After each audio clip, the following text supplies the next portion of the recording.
বাঙালিদের খুব প্রিয় হচ্ছে মাছের ডিম, যেটা এখন অনায়াসে বাজারে পাওয়া যাচ্ছে, কেন কি এখন মনসুন। দেখুন বৃষ্টি আসতে চলেছে, এই বড়াগুলো আজকে ভাতের সাথে গরম গরম খাওয়া হবে।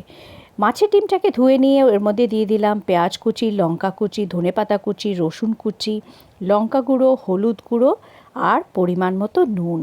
ব্যাস, এটাকে ভালো করে একটু মেখে নিতে হবে।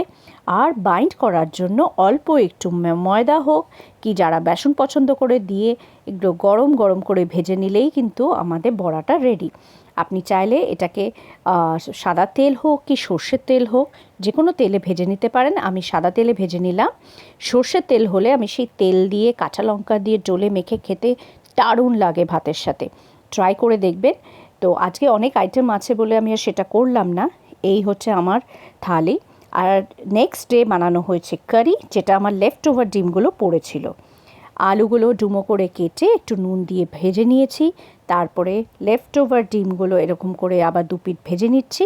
সেই তেলে তেজপাতা, গোটা গরম মশলা, পেঁয়াজ কুচি দিয়ে একটু নাড়াচাড়া করার পরে আদা রসুন বাটা, আর তার সাথে দিয়ে দিলাম টমেটো। একটু কষানোর পরে দিয়ে দিলাম হলুদ গুঁড়ো, লঙ্কা গুঁড়ো আর জিরে গুঁড়ো দিয়ে একটু জল দিয়ে ভালো করে মশলাটাকে কষিয়ে নিতে হবে। সাথে দিয়ে দিলাম নুন। কষে যাওয়ার পরে এর মধ্যে দিয়ে দিন ভাজা ডিম আর আলু দিয়ে একটু গরম জল দিয়ে কাঁচা লঙ্কা দিয়ে চেরা, তার মধ্যে একটু নুন দিয়ে ঢেকে রেডি হয়ে গেল আমাদের ডিমের কারি। অসাধারণ লাগে ভাতের সাথে খেতে। যারা মাছ ভালোবাসে তারা খুব এনজয় করবে। ট্রাই করে দেখবেন।